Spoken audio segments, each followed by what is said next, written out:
बिस्मिल्लाह इन्नल हम्दुलिल्लाह नहमदुहु व नस्तईनुहु व नस्तगफिरुह व नऊज़ु बिल्लाहि मिन शुरूरि अनफुसिना मिन सय्यिआति अमालिना मन यहदिल्लाहु फला मुदिल्ल लहु व मन युद्लिल फला हादिय लहु व अशहदु अल्ला इलाहा इल्लल्लाहु वहदहु ला शरीका लहु व अशहदु अन्ना मुहम्मदन अब्दुहु व रसूलुहु अम्मा बाद फ़इन्न खैरल हदीस किताबुल्लाह व खैरल हदी हदी मुहम्मदिन सल्लल्लाहु अलैहि वसल्लम व शर्रुल उमूरि मुहदसातुहा व कुल्लु मुहदसातिन बिदअ व कुल्लु बिदअतिन दलाला व कुल्लु दलालातिन फिन्नार। আসসালামু আলাইকুম ওয়া রাহমাতুল্লাহি ওয়া বারাকাতুহু। আমরা যে সাবজেক্টের উপর আলোচনা করতেছি, causes behind increase and decrease of ইমান, ইমান বাড়া এবং কমার কারণসমূহ, এই টপিকের উপর লেখা Abdur Razzaq al Abbad, Medina ইউনিভার্সিটির টিচার, ওনার একটা বইয়ের অরিজিনালি একটা বই ছিল যেটার একটা চ্যাপ্টার নিয়ে এই বইটা, এই বুকলেটটা বের করা হয়েছে। এবং এই বুকলেটটার নাম আমি যেটা বললাম যে causes behind the increase and decrease of ইমান, ইমান বাড়া এবং কমার পিছনের কারণসমূহ। বাড়ার কারণসমূহ বা বাড়ার ব্যাপারে আমরা ডিটেলস পড়ছি। প্রথমে আমরা পড়ছি যে ইমান বাড়া কমার কনসেপ্টটা কেন এত ইম্পর্টেন্ট ইসলামে। তারপরে আমরা ইমান বাড়ার নানা রকম শাখা প্রশাখা, কারণসমূহের শাখা প্রশাখা সহকারে পড়ছি, শেষ করছি। আমরা আজকে শুরু করবো আমরা causes for the decrease of ইমান, ইমান কমার যে কারণগুলা সেগুলা। এটাকে যেভাবে সাজিয়েছেন তারা, সেটা আমি একটু বলে নিই। এটা অবশ্য খুব বড় না, আমি বলছি যে এই অংশটা ছোট অপেক্ষাকৃত। সেকেন্ড পার্ট যদি বলি আমরা বইয়ের, বা দ্বিতীয় অংশ যদি বলি, ইনক্রিজের অংশ বা বাড়ার অংশটা শেষ করছি, আমরা কমার অংশটা।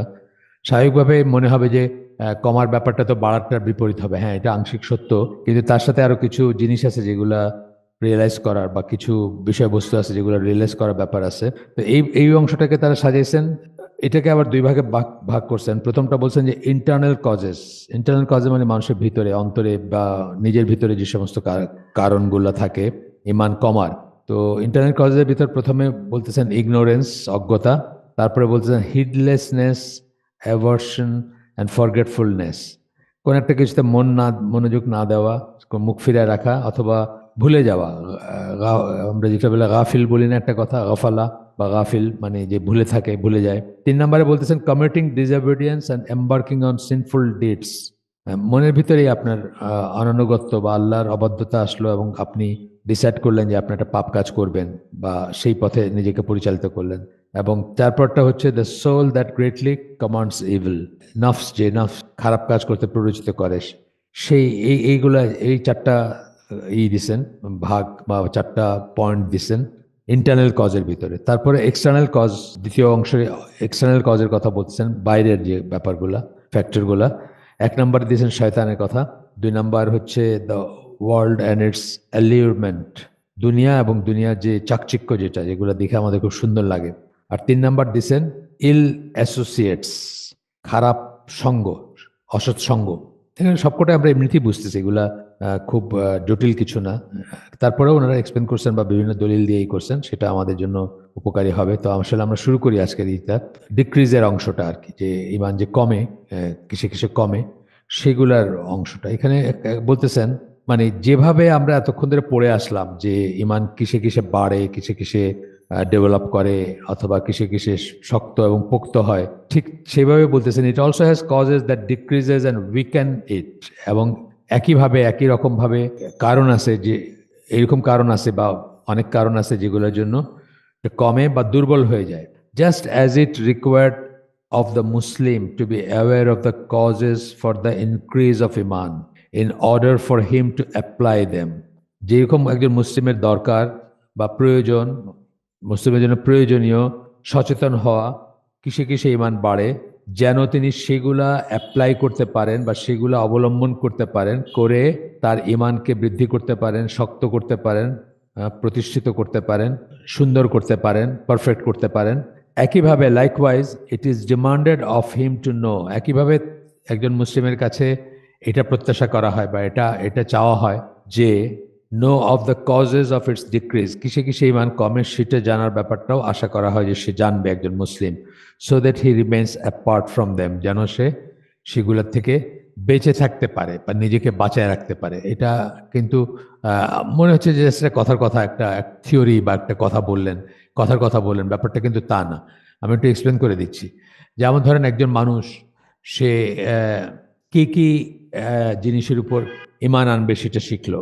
কি কি জিনিসের উপরে বিশ্বাস করলে বা কি কি জিনিসের উপরে নিশ্চয়তা থাকলে, এই যে ছটা আমরা বলি যে ছটা আর্টিকেলের উপরে ঈমান আনতে হবে, এবং সেই ছটা আর্টিকেলের যখন আরো বিস্তারিত যায় তখন আমরা আপনাদেরকে আগে বলছি বা বলে থাকি আমরা যে আল আকিদা তাহাবিয়া যে বইটা আছে, বুকলেট যদি বলি আমরা, 105টা পয়েন্ট আছে এখানে, যেগুলা ইসলামী আকিদার আপনার সেট অফ বিলিফ যদি আমরা বলি, বা কিসে কিসে বিশ্বাস করলে আমাদের ইসলামী বিশ্বাস বা আকিদা পরিপূর্ণ হবে, সেগুলো একটা লিস্ট আছে এখানে, এবং এগুলা বিশ্বাস করা বা এগুলো জানাটা আবশ্যক। যে জন্য আমরা বলছি ইমান বিল্লাহ, প্রথম পয়েন্টটা ইমানের যে ছটা স্তম্ভের উপরে আমাদের বিশ্বাস আনতে হবে বা ছটা স্তম্ভ আছে, সেটার প্রথমটা হচ্ছে ইমান বিল্লাহ। তো এক কথা আমি সেরে দিলাম যে আল্লাহর প্রতি ইমান, কিন্তু এটা আল্লাহর প্রতি ইমান বলতে কি বোঝায় সেটা একটু বিস্তারিত জানার দরকার আছে। তা না হলে আবু জাহেলও আল্লাহকে আল্লাহ বলতেন এবং আল্লাহ রসুলও আল্লাহকে আল্লাহ বলতেন, কিন্তু একজন কাফের বা মুশরিক, আরেকজন নবী।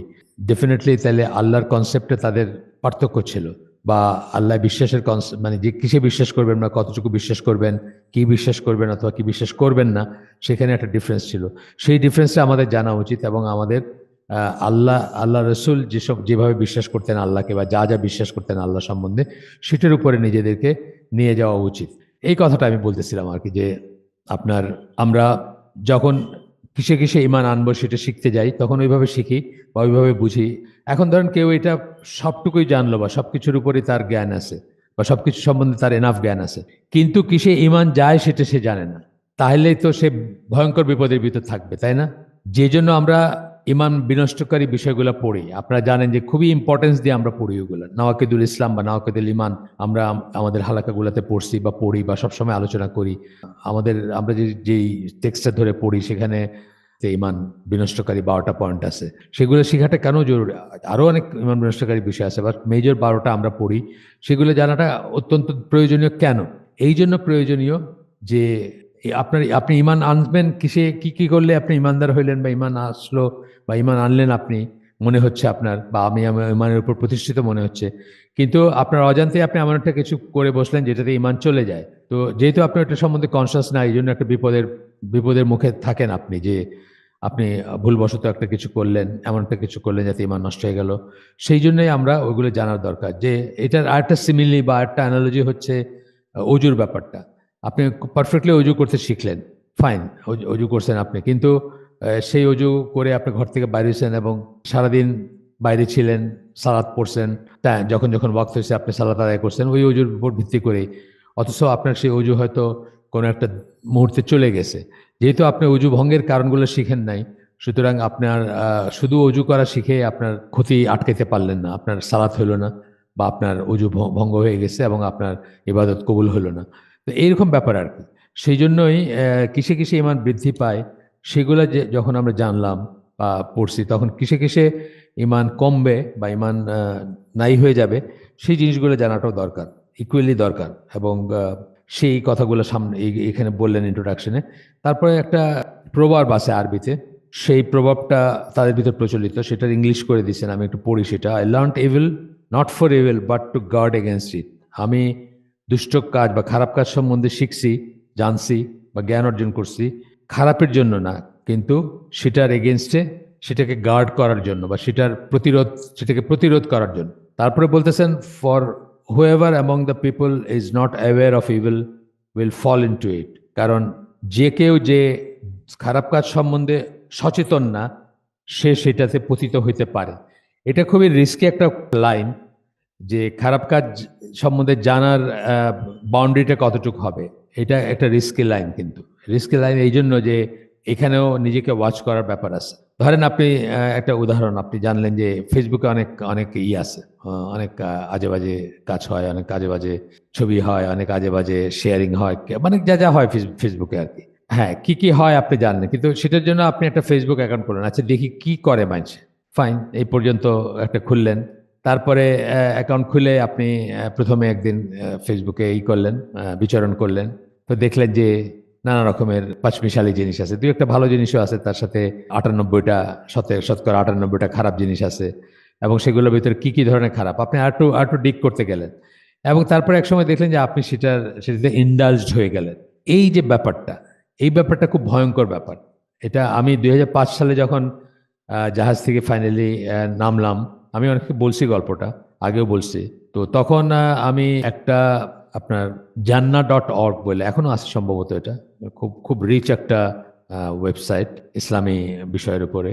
একজন মহিলা, হুমা বোধহয় ওনার নাম, আমেরিকায় বা কোথাও থাকেন, যাই হোক আমি জানি না, মনে নেই এখন, আমেরিকা কানাডা ওইদিকে কোথাও থাকেন উনি ওই ওয়েবসাইটটা চালান এবং খুবই রিসোর্সফুল, নো ডাউট।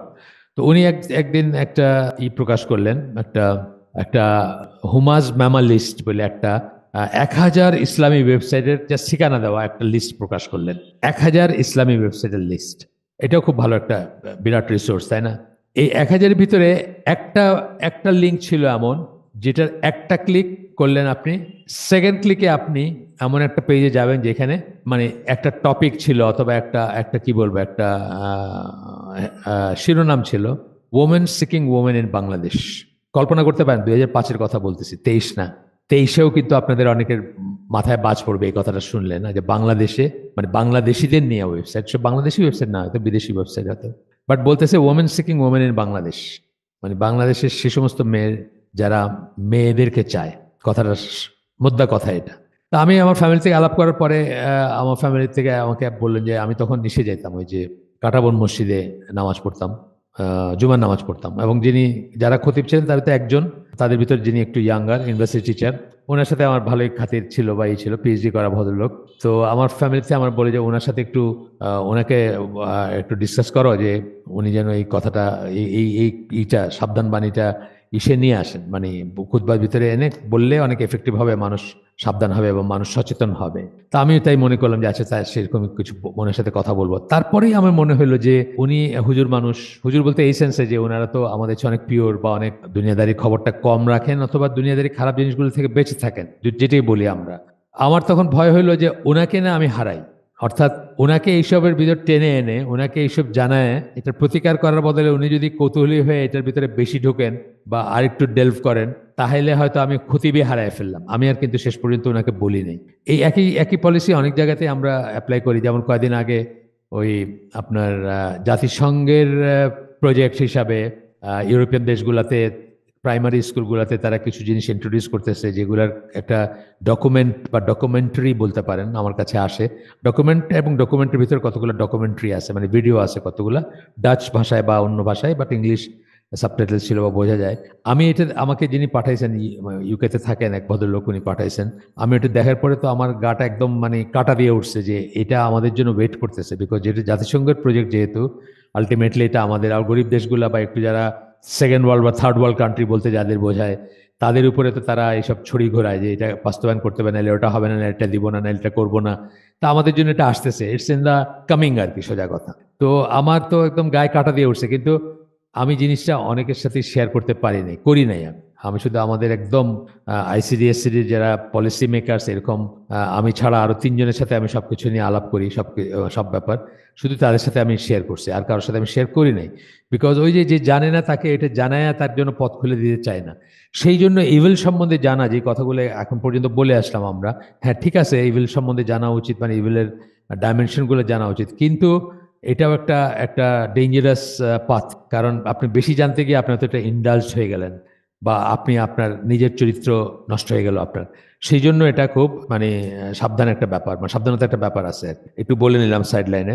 এরপরে বুখারী মুসলিমের একটা হাদিস আসবে, যেখানে হুযায়ফা বিন ইয়ামান তার তার রেওয়ায়তে, তার বর্ণনায় একটা হাদিস আসতেছে, যেখানে আল্লাহ রাসূল সাল্লাল্লাহু আলাইহি ওয়াসাল্লাম বলেন, হাদিসটা হুযায়ফা বিন ইয়ামানের বর্ণনায়, কিন্তু হাদিসের মানে শুরুটা আল্লাহ রাসূল বলেন দিয়ে না, শুরুটা হচ্ছে এরকম: the companions use to ask messenger of Allah সাল্লাল্লাহু আলাইহি ওয়াসাল্লাম কনসার্নিং দ্য গুড। সাহাবীরা রাসূলকে, ওটা উনি নিজের নিজের সম্বন্ধে বলতেছেন আর কি, রাসূলের সাথে তার ইন্টারাকশনে কথা বলতেছেন, যে সাহাবীরা সাধারণত বা কম্পেনিয়ন্স, তারা ভালো নিয়ে প্রশ্ন করতেন ইসেকে, আল্লাহ রসুলকে, সব ভালো ব্যাপারে, মানে কোনটা সব বেশি, কোনটা ভালো, বা ইত্যাদি ইত্যাদি এই ধরনের প্রশ্ন করতেন। And I use to ask him about the evil in fear of it afflicting me. আমি আল্লাহ রসুলকে জিজ্ঞেস করতাম মন্দ কাজ, খারাপ কাজ যেগুলা, বা দুষ্ট ব্যাপার যেগুলা, সেগুলো নিয়ে, কেন? এই ভয়ে যে ওগুলা না আমাকে আবার পেয়ে বসে, বা আমাকে আমাকে টাচ করে, বা আমাকে আমাকে স্পর্শ করে, সেই সেন্স। এটা তার বর্ণনা, কিন্তু উনি বলতেছেন আল্লাহ রসুল সম্বন্ধে বর্ণনা, যে আল্লাহ রসুলকে সাহাবীরা এরকম প্রশ্ন করতেন আর আমি এরকম প্রশ্ন করতাম। ইবনুল জাউজি, আপনারা জানেন ইবনুল জাউজির একটা ফেমাস বই আমরা হালাকা করছি এখানে, ডিস্টার্বার্স অফ দ্য হার্ট, খুবই ইম্পর্ট্যান্ট একটা বিষয়ের উপরে। 5টা বা 6টা এপিসোড আছে আমাদের চ্যানেলে লাগানো। আমি রিকমেন্ড করি সবার দেখা উচিত। উনি খুব সুন্দর করে বলছেন একটা কথা, যে তার কথা 597 হিজরিতে ওনার মৃত্যু, এখন চলতেছে 1445। সেই 597 হিজরিতে মৃত্যু যার, তিনি বলছেন যে দায়ীদের কি হয়েছে, তারা শুধু মানুষকে ভালো কথা বলে আর ভালো জিনিস বলে, মানে খালি ফজিলতের জিনিস বলে আর মাগফিরাতের জিনিস বলে, আল্লাহর কত দয়া, আল্লাহ কত মহান, এগুলো বলে, উইচ ইজ ট্রু, ঠিক আছে এটা। কিন্তু সাথে সাথে এইটাও বলা উচিত যে আল্লাহ শাস্তিদানে কত কঠোর, আল্লাহর শাস্তি কত কঠোর বা কত ভয়ানক, এবং আল্লাহকে যদি আমরা, আল্লাহর ক্রোধ কত ভয়ানক, এবং ওই অংশটাও বলা উচিত। তা নাহলে জিনিসটা যেটা হয় যে জিসাস লাভস মার্কা হয়ে যায়, তাই না? মানে সবকিছুতে মার্সি, সবকিছুতে আশা, সবকিছুতে ভালোবাসা, যেটা এক্স্যাক্টলি এই আমাদের দেশের সবচেয়ে বড় দাওয়াতি গোষ্ঠী যেটা, তাদের ব্যাপারে মোহাম্মদ আল শরীফের একটা ওয়ার্কশপ আছে আপনার, দাওয়ার উপরে ওয়ার্কশপ, পেড ওয়ার্কশপ ছিল, কিন্তু ওটার উনি রিলিজ করেন পরে, বা ওটার পাওয়া যেত, কি বলে, রেকর্ডিং পাওয়া যেত। তো বেশ বোধহয় ধরেন 12টা সিডি বা এরকম কিছু, আরো বেশি ছিল, আমার ঠিক মনে পড়ে না। আমার কাছে খুঁজলে পাওয়া যাবে হয়তো, এটা দাওয়া ওয়ার্কশপ, এটা আছে কোথাও, অনেক বছর আগের কথা এটা। তো ওইখানে উনি একটা লেকচারে বলতেছেন, ওনার একটা ক্লাসে বলতেছেন যে উনি মারা গেছেন, জানেন তো অনেকে, জানেন কি যায় না সবাই। মোহাম্মদ আল শরীফ মারা গেছেন 47 বছর বয়সে, জাস্ট গত বছর বোধহয় মারা গেলেন, হঠাৎ করে দুবাইতে মারা গেছেন। উনি আমেরিকা কানাডায় মাগরিব ইনস্টিটিউট চালাইতেন, নর্থ আমেরিকায় আর কি। যাই হোক, অনেক কিছু শিখছি ওনার কাছ থেকে, যদিও উনি বিতর্কের ঊর্ধ্বে না, শেষের দিকে ওনার লাইনে একটু পরিবর্তন আসে বা একটু ঝামেলা ছিল। যাই হোক, মদিনা ইউনিভার্সিটিতে পড়াশোনা করছেন।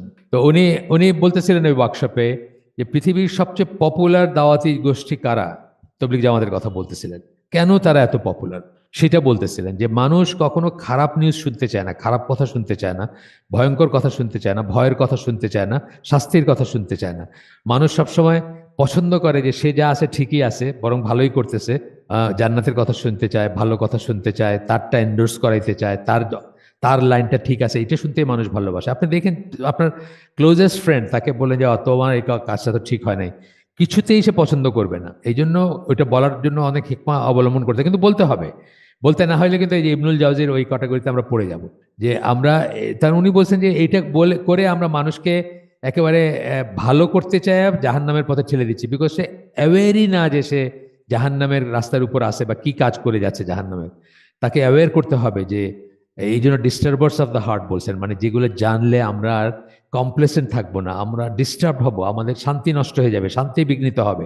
সত্যি কথা তো, আমরা সবাই কত শান্তিতে আছি না, আমরা তো ভালোই আছি, ঠিকই তো আছি আমরা সবাই, যে যা করতেছি সেটার উপরে আমরা প্রতিষ্ঠিত এবং খুব কমপ্লেসেন্ট হয়ে আছি। ইবনুল জাওজি এটার কথাই বলছেন এখানে। তো তার একটা আসছে আপনার, উদ্ধৃতি আসতেছে এরপরে। উনি বলেন, being well versed with evil embodies and alertness against falling into it. Well versed মানে ইভিল বা খারাপ সম্বন্ধে জানাটার ভিতরেই আছে একটা সচেতনতা, যে ওইটাতে পতিত হওয়ার বিরুদ্ধে একটা সচেতনতা থাকবে, বা বিরুদ্ধে একটা কাজ করবে আপনার, মানে মোটিভ কাজ করবে আপনার। আপনি যখন জানবেন যে এই ইভিলটা কত ডেঞ্জারাস, এটা আপনাকে জাহান্নামে নিয়ে যেতে পারবে, মানে ওই সেন্সে জানা আর কি বলতেছি আমি, তাহলে আপনি এটার ব্যাপারে সচেতন থাকবে। কিন্তু অন্য একটা সেন্সে জানা, যেটা আমি আমার খতিব সাহেবকে বলতে পারি নাই, সেই জানাটা খুব ডেঞ্জারাস, এবং সেটা আমাদের খুবই মানে কেয়ারফুলি করা উচিত, এবং ডেলভ করা উচিত না, বা বেশি ইনভলভ হওয়া উচিত না। বেশি যদি হই আমরা জানতে গিয়ে, তাহলে এটা আমাদেরকে একদম ধ্বংস করে দিতে পারে। অনেক সময় আমি দেখছি, আমি যদি দেশে বিদেশে ঘুরছি, অনেক ধরনের বিদেশি যেমন অনেক ধরনের অশ্লীল ব্যাপার স্যাপার থাকে, যেটা আমরা বুঝি যে এই জায়গায়, বা সামনে দিয়ে একটা স্ট্রিট দিয়ে গেছি, আমরা বুঝলাম যে আচ্ছা এখানে এরকম একটা ব্যাপার আছে, এই পর্যন্তই। কিন্তু তারপরে একটু দেখি না কি আছে বলে যদি কেউ এখানে ঢোকে, অথবা ঢুকে যদি একটা এক্সপেরিমেন্ট করতে চায়, যে আচ্ছা ঢুকে দেখি কি হয়, সবাই যাচ্ছে আমিও যাই, বা অনেকে যাচ্ছে আমিও যাই, এই কিন্তু আপনি একটা ডেঞ্জারাস জোনে চলে গেলেন। আমরা সবাই জানি ব্যাংককে কি আছে, তাই না? জানি না আমরা? অনেকেই জানি, যারা থাইল্যান্ডে যায় বা বেড়াইতে যায়, অথবা ওষুধের, মানে ডাক্তারের জন্য অনেক মানুষ যায় এখন ডাক্তারের জন্য, অথবা যারা টুরিস্ট হিসেবে যায়, বা যারা জাহাজে যায়, তারা জানে থাইল্যান্ডে কি আছে, কি চলে থাইল্যান্ডে। আমি একবার চুল কাটাইতে গেছি, মানে ওই পাতায়া বিচের পাশে একটা ছিল আপনার, একটা একটা কন্টেনার টার্মিনাল ছিল, জাস্ট পাতায়া বিচের পাশেই জায়গাটা, ধরেন 10 মিনিটস ড্রাইভ আর কি। তো ওইখানে আমি বহুবার গেছি। লামচাবাং জায়গাটার নাম ছিল। আমাদের জাহাজের লুপ ছিল ওইখানে, মানে কন্টিনিউয়াস যাইতে হইতো। যে জাহাজে ছিলাম 54 ডেজ একবার যাইতাম আমরা। গেছি, বহুবার গেছি। একদিন বাইরে হয়েছি আমি শুধু। ওইখানে কি আছে আমি জানি, পাতায়া বিচে কি আছে আমি এমনিই জানি। একদিন গেছি গাড়িতে করে ওই আমাকে আমি মানে বলছিলাম যে মসজিদে নিয়ে যেতে আমাকে, ওই যে নিয়ে যাচ্ছে আমাদের ইচ্ছা ছিল আসরের নামাজটা পড়বো প্লাস দেখবো ওই দেশের মসজিদ কেমন, মুসলমান যেহেতু আছে। গেলাম মসজিদে, গিয়ে দেখলাম যে ওয়াক্ত হয়েছে, সবই আছে, মসজিদ খুব সুন্দর পবিত্র একদম, মানে যেরকম থাকে মসজিদ সেরকম, কিন্তু একজন মানুষও নাই আর। যাই হোক আমি একা একাই নামাজ পড়লাম, পড়ে তো ওই সময় যখন চুল কাটবো, এটা একটা কারণ ছিল বাইরে। আমাদের তো জাহাজে কখনো কখনো নিজেরা নিজেদের চুল কাটে, কিন্তু এটা তো বুঝেনি কি রকম হয়, তো চুল কাটবো এটা ছিল একটাই। তো সেই লোকটা ভালো লোক ছিল, সে মুসলিমদের সম্বন্ধে জানতো, সে ওই জায়গায় নিয়ে গেছে আমাকে বা মসজিদে নিয়ে গেছে। তো যাওয়ার সময় আমি পাচায় বেচের পাশের রাস্তা দিয়ে গেছি, তো এইটাই এনাফ। এটাও দরকার ছিল না, এটাও দরকার ছিল না, এমনিতেই জানা যায় পাতায়া কি। তো এখন যদি আমি মনে করি যে না ঠিক আছে একটু নামি, নামে একটু বিচে ঘুরি, তো একটা পাবে একটু বসি, তো আমি না চাই খাইলাম, পাবে মদ খাইলাম না, একটু দেখি মানুষ কি করে, না ওইখানে একটা ডেঞ্জারাস জায়গায় চলে গেলাম আমি। এবং আমি যে ওইখান থেকে আমি আমি যে ইমিউন, সেটা পৃথিবীতে আল্লাহ তালা আমাদের কাউকে ফেরেশতা করে বানান নেই। মানুষ হচ্ছে ফেরেশতা এবং শয়তানের মাঝামাঝি কোনো একটা তাই না? তো আমাদেরকে মাঝামাঝি রাখছেন আল্লাহ। আমাদের ভিতরে অ্যাঞ্জেলিক কোয়ালিটিও আছে, স্যাটানিক আছে, টেম্পটেশনও আছে আমাদের ভিতরে। সুতরাং এটা খুব ভয়ঙ্কর একটা জায়গা, আপনারা এটা মনে রেখে তারপরে যতটুকু জানার সেটুকু জানেন আর কি। এটা মানে এটা জানতে গিয়ে আবার এটার ভিতরে চলে যায় না, সেটার জন্য এত কথা বলা। এটা ফেসবুকের বেলায় প্রযোজ্য, এটা পর্নোগ্রাফির বেলায় প্রযোজ্য, এটা আরো কিছুর বেলায় প্রযোজ্য, আরো যত রকম ইভিল আছে সবকিছুর বেলায় প্রযোজ্য। আচ্ছা, এরপরে বলতেছেন যে যেভাবে আমরা মানে ইমান কমার ইগুলা and being aware of the factors, কি কিসে কিসে কিসে ইমান কমে এবং দুর্বল হয়, and of how to safeguard one self from them is a vital matter. এটা ভাইটাল ম্যাটার, ইমান বিনষ্টকারী বিষয় যেরকম ভাইটাল ম্যাটার, সেরকম একটা ভাইটাল ম্যাটার। আগেই বলছি ইমান কিসে কিসে কি কি কি করলে ইমানদার হবেন, ইমান আনবেন কিসে কিসে, সেটা জানার মতো সেম টাইম জানা উচিত যে কিসে কিসে ইমান বিনষ্ট হয়। তা নাইলে আপনার ইমান নষ্ট হয়ে যাবে, আপনি হয়তো বা আপনি ইসলাম থেকে বাইরে হয়ে গেছেন 30 বছর ধরে, জানেন না যে আপনি কবে বাইর হয়ে গেছেন ইসলাম থেকে। হ্যাঁ, সেরকম ব্যাপারগুলো হইতে পারে। তো বলতেছেন যে যেরকম ভাবে আমরা একই কথা আবার বলতেছেন যে যেভাবে আমরা গেইন করার ব্যাপারে গেইন করার ব্যাপারে যেভাবে আমরা শিখছি বা জানি, it's not is no less important than learning the causes. মানে এটা মানে ইমান কিসে নষ্ট হবে, কিসে কমে যাবে, কিসে ডিপ্লিট করবে, এটাও কম ইম্পর্টেন্ট না এটা জানা। যেভাবে ইমান কিসে বাড়ে বা কিসে সমৃদ্ধ হয় সেটা জানছি আমরা যেরকম, সেটা আবার বললেন কথাটা। তারপরে বলতেছেন একটা কথা যে non maintenance of the causes of increase of ইমান। নন মেনটেনেন্স মানে কি বললেন, যে আপনি জানেন ইমান কিসে কিসে বাড়ে, কিন্তু ওইগুলাকে নার্চার করলেন না। ওইগুলা ধরেন আপনি জানেন কোরআন তেলাওয়াত করলে ইমান বাড়ে, কথার কথা, বা কোরআন কোরআন তেলাওয়াত বলতে বুঝে শুনে পড়া, যেটা আমরা প্রথম পয়েন্ট পড়ছিলাম, আপনার মনে আছে নিশ্চয়ই, যে কোরআন তেলাওয়াত করা, অধ্যয়ন করা এবং চিন্তা করা, কন্টেমপ্লেট করা, এটা ইমান বৃদ্ধির একটা কারণ। এটা আমরা জানছি, আমরা জেনে আসছি, পড়ে আসছি। একদম 1 নম্বর পয়েন্ট ছিল এটা, মানে 1 নম্বর ইসের মানে ব্রডার ছিল যে কোরআন সুন্নার জ্ঞান, সেটা দিয়ে আপনার ইমান বাড়বে। তার ভিতরে সাবসেকশনে ছিল 1 নম্বর ছিল হচ্ছে কোরআন তেলাওয়াত করা, মানে অধ্যয়ন করা, পড়া এবং সেটা থেকে জ্ঞান অর্জন করা, কন্টেমপ্লেট করা, সেটাতে আপনার ইমান বাড়বে। জানলাম, এটা আমি জানছি। বাট নন মেনটেনেন্স বলতেছেন, কিন্তু জানছি কিন্তু এটা প্র্যাকটিস করি না। এটাকে আমি জেনে আসছি, কিন্তু এটা বাস্তবে এটাকে করি নাই। আমি সেভাবে ডেইলি কোরআন পড়ি না, মাসেও পড়ি না, বৎসরেও পড়ি না, সেইভাবে বসে কন্টেমপ্লেট করি না, রিফ্লেক্ট করি না। এইটাই বলতেছেন non maintenance of the causes of increase of ইমান। সেগুলোকে আমি মেনটেন করলাম না, চালু রাখলাম না, জারি রাখলাম না। নেগলেক্টিং টু স্ট্রেংথেন ইট, এবং আমি অবহেলা করলাম এটাকে, ইমানকে শক্তিশালী করার যে ক্লজগুলো আছে। কি কি ছিল আপনাদের একটু একটু মনে আছে নিশ্চয়ই? এই কোরআন অধ্যয়ন ছিল একটা, তারপরে আল্লাহর নাম সিফাতগুলো নিয়ে চিন্তা করা একটা ছিল, তারপরে রসুলের সিরা পড়া একটা ছিল, তারপরে এই সালাফদের সিরা পড়া একটা ছিল, তারপরে দিন ইসলামের মেরিট নিয়ে চিন্তা করা বা মেরিট নিয়ে মেরিট জানা বা সুপিরিয়রিটি জানা, এইটা ছিল একটা। এগুলো কোনোটাই আমি করলাম না। আমি জানি সবকটা শিখছি আমি, কিন্তু আমি কোনোটাই করি না। এটা নন মেনটেন্স বলতে এইটা বোঝাচ্ছে, শুধু থিওরি পর্যায়ে রয়ে গেছে আমার এগুলা। And paying no regard to this is deemed in itself a cause from the causes of decrease of ইমান। তাহলে সেটাই একটা ইমান কমার একটা কারণ হইতে পারে। Non maintenance of the causes of increasing ইমান, বা of the causes for increase of ইমান যদি আমরা বলি, আর কজেস বিহাইন্ড ইনক্রিজিং ইমান বা ইনক্রিজ ইন ইমান যদি বলি আমরা, সেটা নন মেনটেনেন্সটাই একটা ইটসেলফ একটা কারণ হইতে পারে যে ইমান কমে যাওয়ার বা ইমান নষ্ট হওয়ার বা ইমান ডিপ্লিট করার। এটা খুব সত্যি একটা কথা, যে যে কোনো জিনিস মানে অজু আমি ঠিকমতো করি নাই, সেটাই অজু না থাকার একটা কারণ হইতে পারে। অজু ভঙ্গের কারণ তো রইলই পরে, কিন্তু যে অজুটা আমার করার কথা ছিল সেই অজুটা আমি ইন ফার্স্ট প্লেস ঠিক মতো করিই নাই। আমার যে অঙ্গগুলো ভেজার কথা ছিল একটা জায়গা শুকনো রয়ে গেছে, তাহলে তো আমার অজুই হয় নাই। তাহলে এইটাই ইটসেলফ, অজু ঠিক মতো না করাটা ইটসেলফ একটা কারণ অজু ভঙ্গের বা অজু না হওয়ার বা অজু না থাকার। সেই রকম শোনাবে কথাটা অনেকটা, যে আমি যা যা শিখছিলাম যে এই করে আমার ইমান তাজা হবে, ইমান শক্ত হবে, ইমান সমৃদ্ধ হবে, ইমান নার্চার্ড হবে, সেটা আমি ঠিক মতো করলামই না, মেনটেনই করলাম না, তাহলে এটা ইটসেলফ ইমান কমার একটা কারণ হয়ে যাবে। কারণ আচ্ছা গেল, খুব সুন্দর কথা বলছেন। এটা এটা মানে হয়তো একবারে মিস করে যেতাম আমরা, আমরা যারা লেমেন তারা হয়তো এটা মিস করে যেতাম, যে ফার্স্ট পয়েন্ট শুরু করা উচিত ওইখান থেকে, যে ইমান বাড়ার যে জিনিসগুলো শিখছিলাম আমরা সেগুলোকে আমরা যথাযথভাবে প্রয়োগ করছি কিনা বা করতেছি কিনা, বা সেগুলোর সাথে আছে কিনা আমরা। এরপরে বলতেছেন যে অ্যাফরমেনশন ইজ, মানে যেগুলো আমরা আমরা আগে যেসব ইস্যুগুলো আলোচনা করে আসলাম, and not pay any attention to them weakens and decreases the iman, ওগুলোর প্রতি যদি অ্যাটেনশন না দিই, যা শিখে আসছি ইমান বৃদ্ধির যত পয়েন্ট শিখে আসছি সেগুলোর প্রতি যদি অ্যাটেনশন না দেই, সেগুলোর প্রতি যদি মনোযোগ না দেই, যদি সেগুলোকে নেগলেক্ট করি, সেগুলো যদি পাত্তা না দেই, তাহলে কি হবে? উইকেন্স এন্ড ডিক্রিজেস দ্য ইমান, সেটাই আমাদের ইমানকে দুর্বল করে দিবে এবং কমায় দিবে।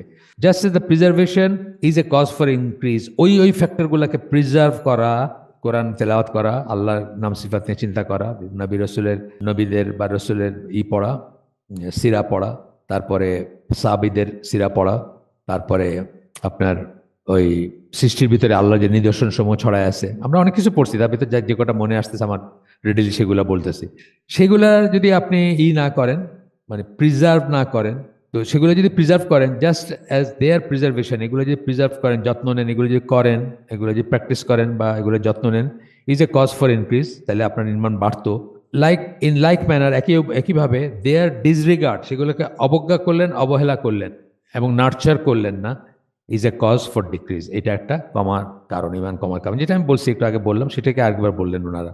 এরপরে মোহাম্মদ বিন সাল্লাহ হুসাইমিনের একটা দিচ্ছেন এখানে, উদ্ধৃতি দিচ্ছেন, তার একটা বই আমরা আগেও সেটার নাম পড়ে আসছি, ফাত রব্বুল বারিয়া, পেজ 66 থেকে উদ্ধৃত, এই এখন যেটা পড়বো আমরা সেটা। উনি বলতেছেন, as for the decrease of ইমান ইট হ্যাজ মেনি রিজনস, ইমান কমার ব্যাপারে বলতেছেন যে এটার অনেক কারণ আছে। তারপরে একটু করে বলতেছেন, কয়েকটা পয়েন্ট বলতেছেন। অ্যাবান্ডনিং অবিডিয়েন্স, আনুগত্য পরিত্যাগ করা আল্লাহর, অর্থাৎ আল্লাহর আনুগত্য যে কাজগুলা সেগুলাকে পরিত্যাগ করা সম্পূর্ণ বা আংশিক। For Iman decreases as a result of this, এটার জন্য এটার ফলশ্রুতিতে ইমান কমে যাবে। আমরা বলছি যে আল্লাহর আনুগত্যে এবং ইবাদতে কাজে, আমরা জেনারেল কথা বলে আসি, সব হালাকাতেই বলি, ইমান বাড়ে, এবং আল্লাহর অবাধ্যতায় এবং পাপ কাজে ইমান কমে। এটা হলো একটা জেনারেল রুল অফ থাম, এটা আমরা বলে আসছি, বারবার বলছি, আগেও বলছি। তো বলতেছেন যে দিস ডিক্রিজ, এই কমতিটা বা এই হ্রাসটা will be proportional to the significance of the particular act of obedience, যে কতটুকু ইমান কমবে সেটা প্রপোর্শনাল হবে, সমানুপাতিক হবে, যে ওই পার্টিকুলার অ্যাক্ট অফ অবিডিয়েন্স, বাধ্যতার বা আল্লাহর আনুগত্যের যে কাজটা সেটার সিগনিফিকেন্স কতটুকু, সেটা তো ভ্যারিয়েবল। আপনি আল্লাহ আদেশ করছেন নামাজ পড়তে, নামাজ পড়লেন না, এটা খুব গ্রেভ একটা ব্যাপার, তাই না, অবিডিয়েন্সের এই কাজটা। কিন্তু আল্লাহ বলছেন যে দৃষ্টি অবনত রাখো, আপনার চোখ হঠাৎ রাস্তায় একটা বিলবোর্ডের দিকে চলে গেছে, সাথে সাথে আপনি নামায় ফেলছেন, অথবা আপনার সেকেন্ড টাইমও তাকাইছেন, সেটাও পাপ, এটাও একটা ডিসঅবিডিয়েন্স বা অ্যাক্ট অফ অবিডিয়েন্সের, মানে আল্লাহর অবিডিয়েন্সের ইসে যায়। কিন্তু সেটা নিশ্চয়ই নামাজ পরিত্যাগ করার মতো ব্যাপার না। তওবা করছেন আপনি সাথে সাথে, বা একবার চোখটা চলে গেছে আপনার ওইদিকে, এবং চলে গিয়ে যতক্ষণ এক নজর যেটা বলছেন তার চেয়ে একটু বেশি সময় লেগেছিল চোখটা ওই বিলবোর্ডের উপরে, হ্যাঁ এটাও খারাপ, অবশ্যই খারাপ, বা এটাও গুনাহ। কিন্তু নামাজ পরিত্যাগ করার গুনার সাথে এটার গুনার তফাৎ আছে, সেটা are the more significant and emphasise it is, যে কাজটা, যে আদেশটা আল্লাহ এমফেসাইজ করছেন, বেশি জোর দিয়েছেন এবং বেশি সিগনিফিক্যান্ট যেটা, the greater will be the decrease resulting from not performing it. তাহলে আপনার ইমানের কমতিটা সেই আরো সেই তুলনায়, মানে যত বেশি সিগনিফিক্যান্ট হবে আদেশটা, বা আদেশটা যত কঠোর বা যত শক্ত, তার ফলশ্রুতিতে, সেটা না মানার ফলশ্রুতিতে আপনার ইমানের যে কমতিতে হবে সেটাও তত বেশি হবে। এই কথাটা আর কি, মোট কথা এটা আর কি। Decrease resulting from not performing ইট হবে গ্রেটার আর কি, যদি ইটা গ্রেটার হয়, যত শক্ত হবে ওইটা, বা যত আপনার সিগনিফিক্যান্ট হবে যে আদেশটা দিয়েছেন আল্লাহ, বা এমফেসাইজ করছেন কতটুকু। যেমন সালাত তো হচ্ছে হায়েস্ট, মানে অ্যাক্ট অফ ওয়ারশিপ হিসাবে হায়েস্ট, ইমানের পরে এটার স্থান। সো এটা, এই জন্য এটার কথা বললাম আমি তখন, যে এইটা ছেড়ে দেওয়ার যে গুণাটা, ওইটা অনেক বড়, কেউ ইচ্ছা করে ছেড়ে দিল, এই আদেশটা শুনলো না, আল্লাহ মানলো না, সেটা অনেক বড়। আচ্ছা, সেই জন্য সেটা ছাড়ার জন্য আপনার ইমানের যে ঘাটতি আসবে বা কমবে, যতটুকু ইমানের লেভেল কমে যাবে, সেটা তত বড় হবে, তত সিগনিফিক্যান্ট হবে। ইট মে বি দ্যাট ইমান ভ্যানিশেস এন্টায়ারলি, এবং এমনও হতে পারে যে আপনার ইমান টোটালি চলে গেল, like in the abandonment of prayer. এই নিজেই বলে ফেললেন উনি, মোহাম্মদ সাল্লাল্লাহু আলাইহি নামাজের সালাতের বললেন যে টোটালি আপনার ইমান চলে যেতে পারে। কারণ যেমন কেউ অ্যাবান্ডনমেন্ট অফ প্রেয়ার, কেউ সালাত ছেড়ে দিল, সালাত ছেড়ে দিলে মানে আল্লাহ একটা আদেশ ছাড়লো না, সে আল্লাহ একটা আদেশ ছেড়ে দিল, সে সালাত ছেড়ে দিল। এখানে ছেড়ে দিল বলতে মোহাম্মদ সাল্লাল্লাহু আলাইহি সম্ভবত টোটালি ছেড়ে দেওয়ার কথাই বোঝাচ্ছেন। কারণ উনি হচ্ছেন ওই দলের একজন স্কলার যারা মনে করেন যে কেউ যদি কোনো কারণবশত আলসি হোক অথবা অন্য কোনো কারণে একাদক্ত নামাজ যার যদি কাজা হয়, সে অমুসলিম হয়ে যায় না। এটা হলো ওনার মত। সাথে সাথে অমুসলিম বলবো না আমরা তাকে। এটা হচ্ছে মধ্যপন্থা, যেটা সালাতের ব্যাপারে আপনাদের সাথে অনেকবার আলাপ হয়েছে, মাঝের মতটা আর কি। এটার স্ট্রিক্ট মতটা হচ্ছে যে এক ওয়াক্ত সালাত কেউ যদি ইচ্ছা করে ছেড়ে দেয়, সে আর মুসলিম থাকে না, স্ট্রিক্টেস্ট যেটা। আর এটা ল্যাক্স মত, যেটা মানে সবচেয়ে রিল্যাক্স যে মতটা, সেটা হচ্ছে যে কেউ যদি স্বীকার করে যে নামাজ ফরজ, তাহলে সে যদি নামাজ নাও পড়ে তাও সে মুসলিম থাকে। এটা দুইটা এক্সট্রিম। আর মাঝখানের মতটা হচ্ছে দুইটা প্রান্তিক অবস্থান আর কি। মাঝখানের মতটা হচ্ছে মোহাম্মদ বিন সালেহ আল উসাইমিন, তারপরে শেখ আলবানী এবং বেলাল ফিলিপস, এই শ্রেণীর স্কলারদের মত। তারা মনে করেন যে কেউ যদি নামাজ পড়ে কিন্তু কখনো কখনো ছুটে যায় তার, তথাপি তাকে মুসলিম বলবো আমরা, বাট গুনাহগার মুসলিম বলবো, বড় গুনাহ, কবিরা গুনাহকারী মুসলিম বলবো, সেটা ঠিক আছে। এই ছিল মোহাম্মদ বিন সালেহ আল উসাইমিনের উদ্ধৃতি। আচ্ছা, এরপরে আসতেছে আপনার সূরা শামস, সেটার দুইটা আয়াত নিয়ে কথা বলবেন। ফেমাস আয়াত আপনারা জানেন, কাদ আফলাহা মান যাক্কাহা। এই হা বলতে সোলের কথা বলা হচ্ছে। ওয়া নাফসি ওয়া মা সাওয়াহা, ওই আগের আয়াতটা নফসের কথা বলা হচ্ছে। সেই নফস সম্বন্ধে এখন বলা হচ্ছে। এখানে যে হাটা, সেটা হচ্ছে নফসের কথা বলা হচ্ছে, ফেমিনিন। যে নফস কিন্তু ফেমিনিন, সে আরবিতে স্ত্রীলিঙ্গ। কাদ আফলাহা মান যাক্কাহা, ইনডিড হি সাকসিডস ও পিউরিফাইজ ইট, যে তার সোলকে, যার নফসকে, যার অন্তরকে, নিজেকে যে পিউরিফাই করে, ইনডিড হি সাকসিডস, সে হচ্ছে আফলাহা, মানে মুফলেহুন বলি না আমরা, এটা হচ্ছে মুফলেহুন, যে পার্সনের সম্বন্ধে যখন বলি, বা পার্সনস, মুফলেহুন। তো সেটা বলতেছেন যে indeed he succeeds who purifies ইট, যে তার সোলকে পিউরিফাই করে, সে হচ্ছে সাকসেসফুল, সে হচ্ছে সফল। এরপরে বলতেছেন, এরপরের আয়াতটাই হচ্ছে ওয়াকাদ খাবা মান দাসসাহা, and indeed he fails, doomed, ধ্বংসপ্রাপ্ত, কলুষিত করলো যে, হু করাপ্টস ইট, যে তার নফসকে, অন্তরকে, আত্মাকে যে কলুষিত করে, সে ধ্বংস হয়ে গেল, বা সে ফেল করলো, সে বিফল কাম হইল, মানে বিফল হইল সে। এই দুইটা আয়াত খুব সিগনিফিক্যান্ট, এটা নিয়ে কথা বলবেন অনেক। এটা অনেকখানি কোটেড হয়, এই দুইটা আয়াত পাশাপাশি কোটেড হয়। আমার মনে আছে আমি যখন প্রথম ইউসুফ ইসলামের শুনি, এটা ধরেন 90s কথা বলতেছি, উনি হিউস্টন ইউনিভার্সিটিতে গেছিলেন কনভার্টেড হওয়ার পরে। ওনার তো অনেক কিন্তু সিঙ্গার ছিলেন, অনেক ভক্ত আছে, অনেক আমাকে ফিমেল ভক্ত আছে। তো ওরা খুব মানে কাদো কাদো হয়ে জিজ্ঞেস করতেছিল যে ঠিক আছে, আল্লাহ বিশ্বাস আনছো, মুসলমান হইছো, সব ঠিক আছে, কিন্তু সমাজ থেকে কেন বা আমাদের থেকে কেন তোমাকে মানে হয়ে যেতে হবে, মানে আগের মতো তো আর তুমি, মিনিং আগের মতো গান গাও না, নাচো না, আমাদেরকে এন্টারটেন করো না, আমাদের ভিতরে আসো না, বা ইত্যাদি ইত্যাদি বলতেছিলেন। তখন উনি বলতেছেন যে প্রত্যেকটা মানুষ একা আসছে এবং একা যাবে কবরে, একা কবরে যাবে, এবং সেটার চিন্তা তার করা উচিত বলে উনি এই দুইটা আয়াত কোট করছিলেন। আমার মনে আছে, এখন একটা ভিডিও আছে আর কি, অনেক আগের পুরান দিনের ভিডিও আর কি, এখনকার মতো হাই ডেফিনেশন না আর কি, খুবই অর্ডিনারি রেকর্ডিং বাই। তো ওইগুলো আমি নিয়ে আসছিলাম VHS এ, আমেরিকা থেকে কিনে নিয়ে আসছিলাম। আগের যেগুলো VHS বলতো না, যে ভিডিও টেপ ছিল, যেগুলো VCR এ যেগুলো চলতো, ওইগুলো তো সব অবসলিট হয়ে গেছে। আমি জানি না, এখনো হয়তো খুঁজলে পাওয়া যাবে এই ভিডিওগুলো, বা সুন্দর ছিল, মোটিভেশনাল ছিল, মাশাল্লাহ। তো যাই হোক, এইখানে কোরআনের এই দুইটা আয়াত কোট করতেছেন, কোট করে বলতেছেন যে the importance of obedience and its preservation, and that is one of the greatest reason for the purification of the soul.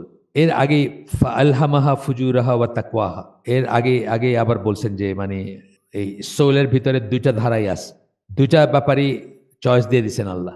তাকওয়ার ব্যাপারও আছে এবং পাপাচারের ব্যাপারও আছে। দুইটার দিকে আমাদের দুইটার চয়েস আছে, বা দুইটার বোধ আছে আমাদের ভিতরে, দুইটার প্রতি আমাদের, কখনো আমরা এটা চুজ করি, কখনো আমরা এটা চুজ করি। এই ব্যাপারগুলো আল্লাহ দিয়ে দিচ্ছেন আমাদের ভিতরে। তো বলতেছেন যে এই টেক্সট যেটা পড়লাম আমরা, দুইটা আয়াত, the importance of obedience and its preservation, and that is one of the greatest reasons for the purification of soul.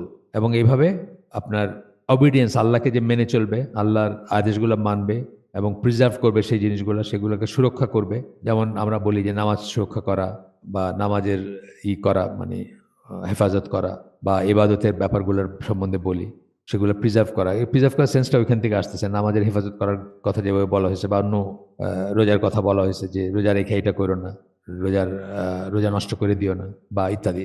In sharp contrast, it also indicates the danger of neglecting obedience and falling into disobedience.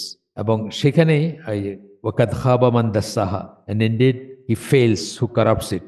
সে যে ধ্বংস হয়ে যায়, সে শেষ হয়ে গেল, সেই কথাগুলো বলতেছেন। যে ডিসঅবিডিয়েন্সে যে পড়ে যায়, আল্লাহর অবাধ্যতায় যে পতিত হয় বা সেটার ভিতর যে চলে যায়, that it is one of the greatest reason for failure and loss.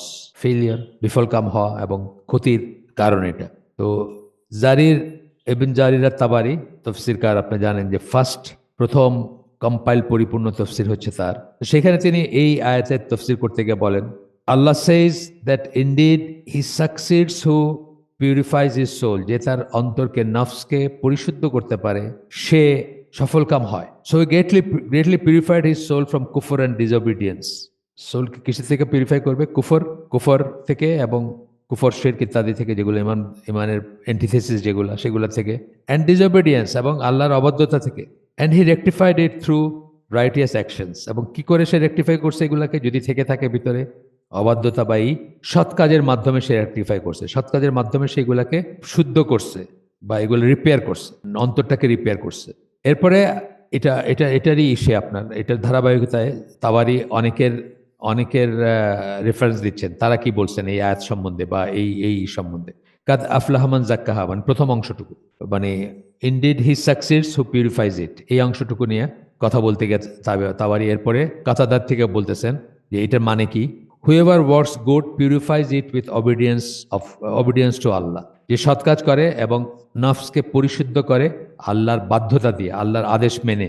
এবং তিনি আরো বলেন, indeed he succeeds who purifies his soul with righteous actions, সেই সফলকাম হয় যে তার অন্তরকে বা তার নফসকে, তার আত্মাকে পরিশুদ্ধ করে সৎ কাজ দ্বারা। তাহলে বেশি বেশি সৎ কাজ করাটা হচ্ছে পরিশুদ্ধ করার একটা উপায়। আমরা এটা কিন্তু পড়তেছি ইমান কমার হেডিং এর ভিতরে পড়তেছি এটা।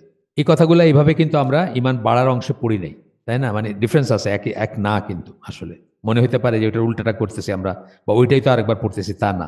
এরপরে আরেকজনের কাছ থেকে করতেছেন, ইবন জায়েদ, তার কাছ থেকে তার বর্ণনা থেকে বলতেছেন, উনি কি বলছেন এই আয়াতের উপরে সেটা বলতেছেন, he succeeds whom Allah has purified his soul, সেই সফল কাম যার অন্তরটাকে আল্লাহ পরিশুদ্ধ করে দিয়েছেন। মানে এখানে আল্লাহ বলার একটা কারণ হচ্ছে যে, আমি যেটা বুঝি যে পরিশুদ্ধ করার ক্রেডিটটাও আল্লাহর, সেই সেন্সে আল্লাহর কথাটা বলছেন এখানে। কিন্তু এই চয়েসটা তো আল্লাহ আমাদেরকে দিচ্ছেন যে ইভিল এবং ইসের ভিতরে আমরা চুজ করবো, সেই চয়েসের এটা কিন্তু আমাদের।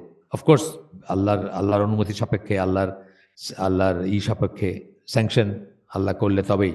কিন্তু সেইটুক চয়েস কিন্তু আমাদের নিজেদের। আমরা এটা বলতে পারবো না যে আল্লাহ আমাকে খারাপ করছেন দেখে আমি খারাপ হয়েছি, তা না। এরপরে মুজাহিদ এবং সাইদ বিন জুবায়ের, ইকরিমা, তাদের সবার কাছ থেকে উনি বলতেছেন, এনারা সবাই তাবেই এবং ওনারা, হ্যাঁ, সবাই তাবেই। এই ইকরিমা যিনি, উনি তাবেই।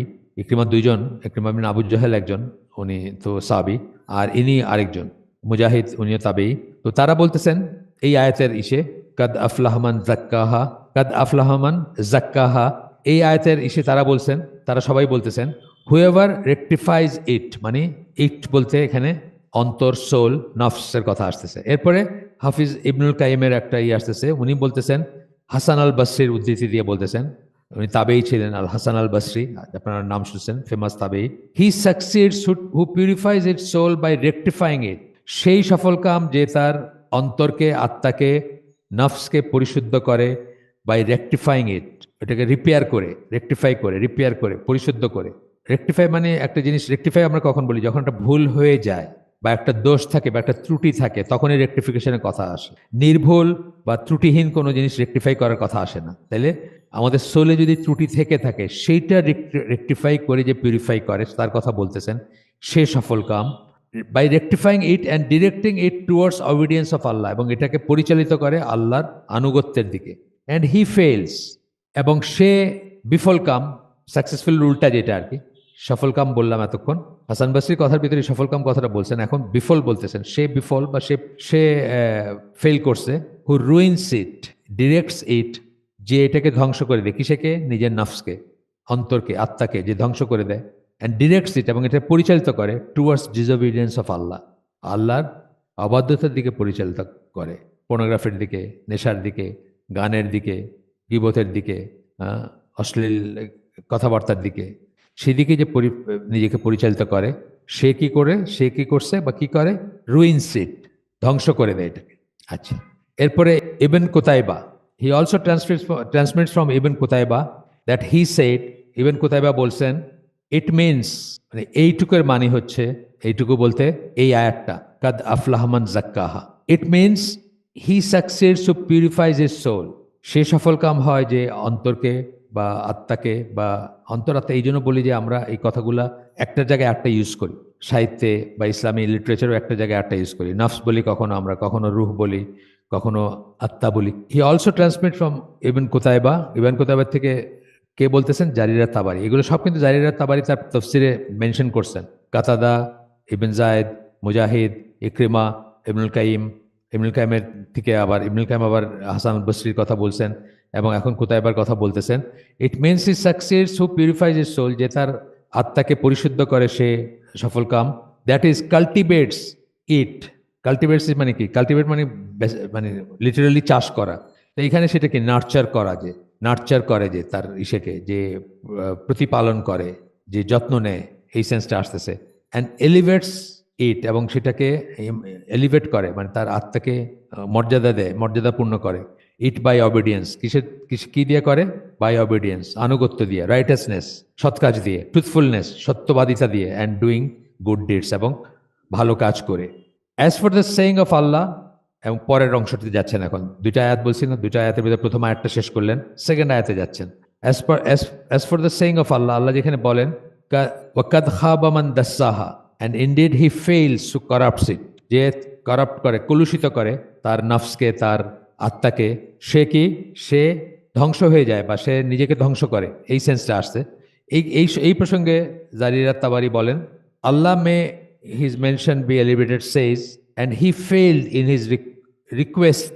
The one who corrupts it does not attain the righteousness he seeks and searches out for it.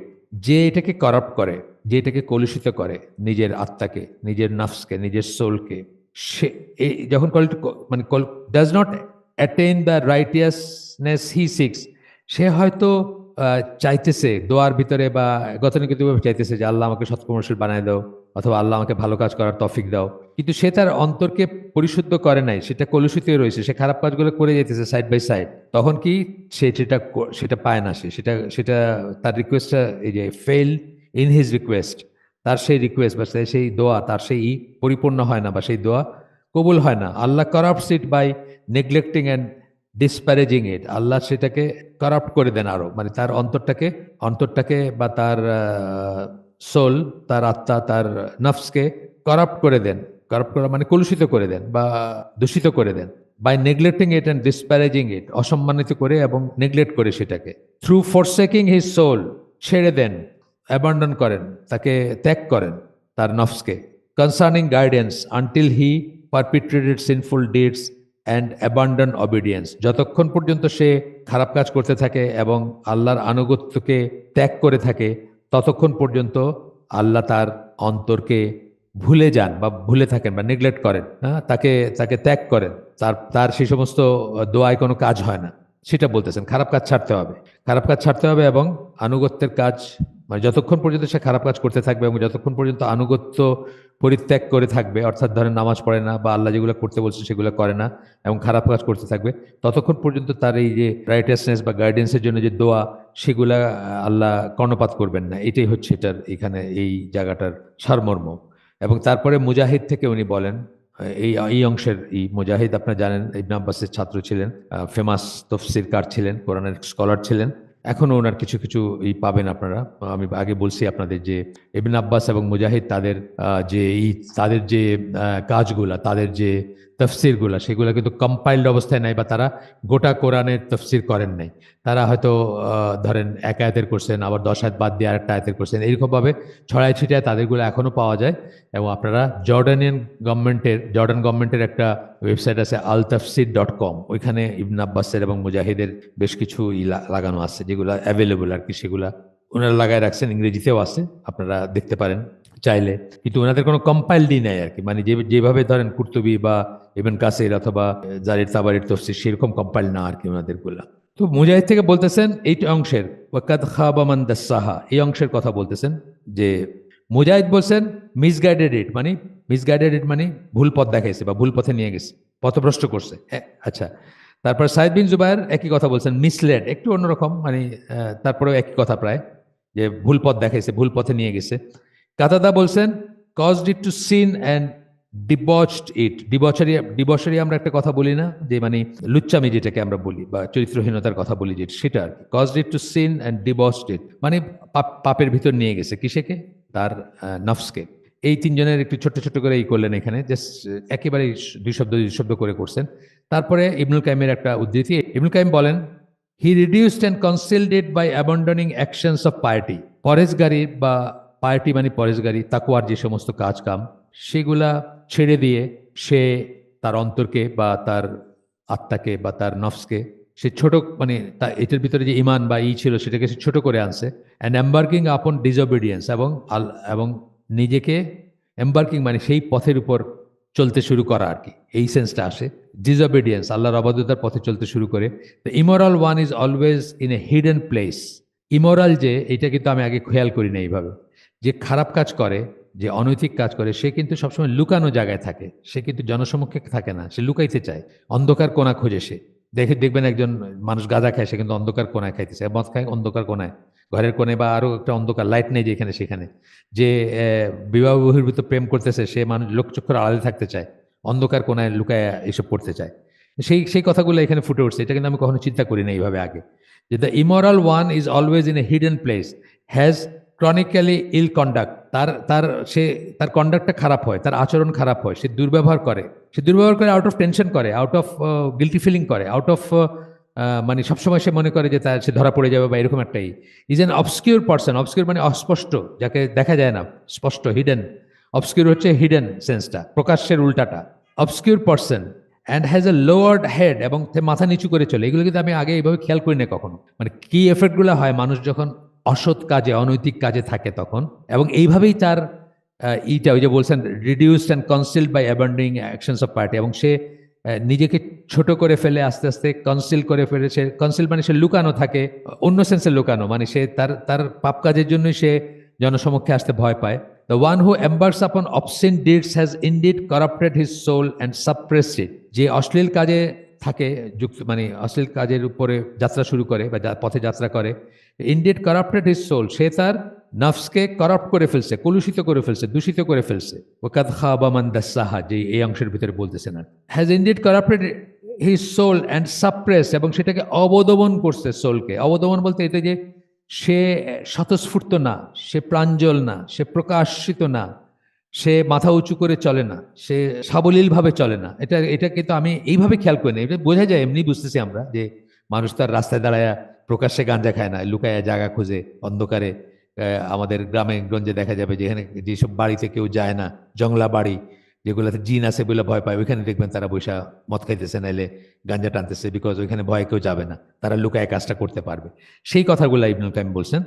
এটা হচ্ছে ইগাসা আল্লাহ লাহফান, ওনার একটা বই, আরো নামটা আরেকটু দুই শব্দ আছে, নামটা ফেমাস একটা বই, মানে শয়তানের যারা তাদের হেল্প দরকার, সেই সংক্রান্ত বই আর কি। এটা ফেমাস একটা বই ওনার। তো এটার আগেও আসছে। তারপরে বলতেছেন thus who ever purifies his soul by performing the commandments and avoiding the prohibitions has indeed succeeded and prospered. যে ফলো করলো কমান্ডমেন্ট, আল্লাহর আদেশগুলা এবং নিষেধগুলাকে অ্যাভয়েড করলো, সেই প্রসপার্ড মানে সেই সফলকাম, সেই উন্নতি বা সমৃদ্ধি লাভ করলো। এবং যে উল্টাটা করলো, সে পতিত হইল, বা সে ফেল করলো, বা সে লসে থাকলো, ক্ষতিতে আসে। তো তো এরপরে আপনার হাওয়ার in general there of two categories, দুইটা ক্যাটাগরিতে কথা বলবেন। এরপরে কি কি কাজে এই কমবে সেটা আমরা আগেই বলে ফেলছি। একটা ইন্টারনাল কজ, একটা কজেস বা ইন্টারনাল কারণসমূহ ভিতরের যেগুলা আমরা আগেই পড়ে ফেলছি সূচিপত্রে, আর একটা হচ্ছে বাইরের কাজগুলা। তো এখান থেকে আমরা আগামী দিন পড়বো ইনশাআল্লাহ। সুবহানাকা আল্লাহুম্মা ওয়া বিহামদিকা আশহাদু আল্লা ইলাহা ইল্লা আনতা আস্তাগফিরুকা ওয়া আতুবু ইলাইক। আমরা যে শুনলাম তার ভিতরে ভালো কিছু শুনে থাকলে সমস্ত প্রশংসা আল্লাহর, আলহামদুলিল্লাহ। খারাপ কিছু শুনে থাকলে সমস্ত ব্যর্থতা আমার এবং সেটা শয়তানের তরফ থেকে। আল্লাহ আমাদেরকে তৌফিক দিন যে ভালো শুনলাম তার উপর আমল করার। আসসালামু আলাইকুম ওয়া রাহমাতুল্লাহি ওয়া বারাকাতুহু।